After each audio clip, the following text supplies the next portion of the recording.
नमस्कार, मी पंजाब डक. आज आहे 6 ऑगस्ट 2026. आणखीन 3 दिवस राज्यामध्ये 10 मिनिटाचा 20 मिनिटाचा थोडाफार पाऊस येणार आहे म्हणून हा अंदाज लक्षात यायचा. खूप काय मोठा नसणार आहे म्हणून हा राज्यातल्या सर्व शेतकऱ्यांना लक्षात यायचा. त्याच्यानंतर 7-8 तारखेच्या नंतर चांगलं हवामान कोरडं होईल, पण तरी पण स्थानिक वातावरण तयार होऊन थोडाफार पाऊस येणार आहे म्हणून हा अंदाज सर्व शेतकऱ्यांना लक्षात यायचा. राज्यात शेतकऱ्याला सांगू इच्छितो की ज्यांना शेतीची कामे करायची असेल तर तुम्ही काय करा, ह्या म्हणजे आता 8 तारखेपासून 8 ऑगस्ट पासून हवामान कोरडं होईल. काही काही भागात ठिकठिकाणी सूर्यदर्शन होईल, कोरडं होईल म्हणून हा अंदाज लक्षात यायचा आणि आपण आपल्या शेतीची कामे करायची. त्याच्यानंतर राज्यामध्ये 15 ऑगस्ट नंतर परत राज्यामध्ये पुन्हा पाऊस सक्रिय होणार आहे, पण ते पाऊस काय होणार आहे, विदर्भाकडे असणार आहे. विदर्भात म्हणजे कुठं, विदर्भामध्ये वर्धा, नागपूर, भंडारा, गोंदिया, चंद्रपूर, यवतमाळ, गडचिरोली तिकडल्या पट्ट्यामध्ये राहणार आहे. म्हणजे पूर्व विदर्भामध्ये ते पाऊस असणार आहे म्हणून हा अंदाज तो सर्व शेतकऱ्यांना लक्षात यायचा.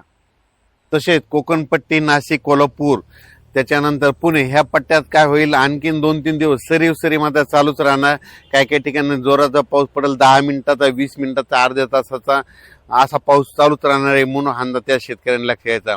त्याच्यानंतर इकडं मराठवाड्यामध्ये परभणी, लातूर, हिंगोली, त्याच्यानंतर नांदेड, संभाजीनगर, जालना, धाराशिव, लातूर, ह्या बीड ह्या पट्ट्यामध्ये काय होणार आहे, आणखी 2-3 दिवस स्थानिक वातावरण तयार होऊन दुपारपर्यंत ऊन पडणार, लगेच अर्ध्या तासाचा 1 तासाचा जोराचा पाऊस पडणार आहे म्हणून हा अंदाज लक्षात यायचा. त्याच्यानंतर उत्तर महाराष्ट्राकडे काय होईल, अशा सरी नाशिक जिल्हा, नंदुरबार, धुळे, जळगाव तिकडे देखील काय होईल, दुपारपर्यंत अशा सरी चालूच राहतील आणि त्याच्यानंतर दुपारनंतर ऊन पडल्यानंतर पुन्हा अर्ध्या 1 तासाचा पाऊस जोराचा पडणार म्हणून हा अंदाज लक्षात. खूप मोठा पाऊस पडणार नाही, फक्त काय होईल 10-20 मिनिटाचा पाऊस असणार आहे म्हणून हा अंदाज सर्व शेतकऱ्यांना लक्षात यायचा. तसेच नांदेड, लातूर, धाराशिव, सोलापूर, त्याच्यानंतर सांगली, बारामती इकडे काय होईल, सरी मात्र सुरू राहतील. खूप मोठा पाऊस पडणार नाही म्हणून हा अंदाज लक्षात यायचा. पण तरी पण काय होणार आहे, ह्या 3 दिवसामध्ये आज म्हणजे 6 ऑगस्ट, 7 ऑगस्ट आणि 8 ऑगस्टच्या दरम्यान सोलापूर जिल्हा, लातूर जिल्हा, धाराशिव जिल्हा, इकडे सांगली जिल्हा, बारामती 2, कडाष्टी, बीड ह्या परिसरामध्ये काय होईल, अर्ध्या तासाचा 1 तासाचा जोराचा पाऊस पडणार आहे. स्थानिक वातावरण तयार होऊन म्हणून हा अंदाज लक्षात येतात. खूप मोठा नाही, पण अर्ध्या तासाचा, 20 मिनिटाचा, 10 मिनिटाचा, 5 मिनिटाचा असा पाऊस पडून जाणार आहे म्हणून हा सर्व शेतकऱ्यांना लक्षात यायचा.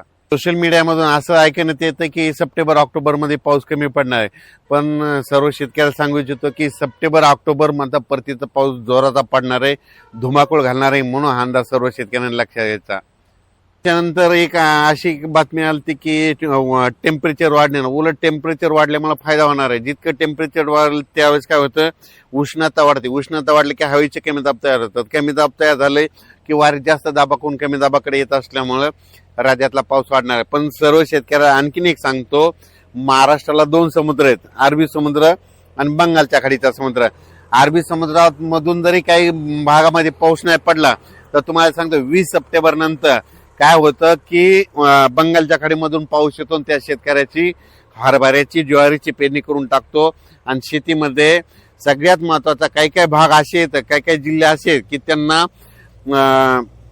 बंगालच्या खाडीचा म्हणजे याचा पाऊस चांगला पडतो, परतीचा पाऊस जास्त पडतो. मग त्याच्यामध्ये जिल्हे सांगतो, नांदेड जिल्हा झालं, परभणी जिल्हा झालं, धाराशिव जिल्हा झालं, त्याच्यानंतर इकडं जालना, त्याच्यानंतर इकडं अहिल्यानगर, सोलापूर जिल्हा, सांगली जिल्हा, सांगोला तालुका ह्या पट्ट्यामध्ये काय. त्याच्यानंतर मानखटाव म्हणजे एक सातारा जिल्ह्यामध्ये मानखटाव असा एक तालुका आहे, तिथं दरवर्षी पाऊस आता देखील कमी आहे. मग त्यांना पाऊस कधी पडतो तर त्यांना परतीचा पाऊसच येतो म्हणून हा अंदाज लक्षात यायचा. अहिल्यानगर मध्ये देखील परतीचाच पाऊस जास्त पडतो म्हणून अहिल्यानगरच्या शेतकऱ्यांनी अंदाज लक्षात यायचा. बीड जिल्हा, त्याच्यानंतर धाराशिव जिल्हा, सोलापूर जिल्ह्यात देखील परतीचाच पाऊस चांगला पडणार आहे म्हणून हा अंदाज त्यांनी लक्षात घ्यायचा. सध्या आता माझा 15 ऑगस्ट पर्यंत शेतीची कामे करण्यासाठी वेळ भेटणार आहे, पण 15 ऑगस्ट नंतर विदर्भामध्ये म्हणजे पूर्व विदर्भामध्ये वर्धा, नागपूर, भंडारा, गोंदिया, चंद्रपूर, यवतमाळ तिकडल्या पट्ट्यामध्ये चांगला जोराचा पाऊस पडणार आहे म्हणून हा अंदाज लक्षात यायचा. अचानक वातावरण बदल झाला तर परत एक मेसेज दिला जाईल. धन्यवाद.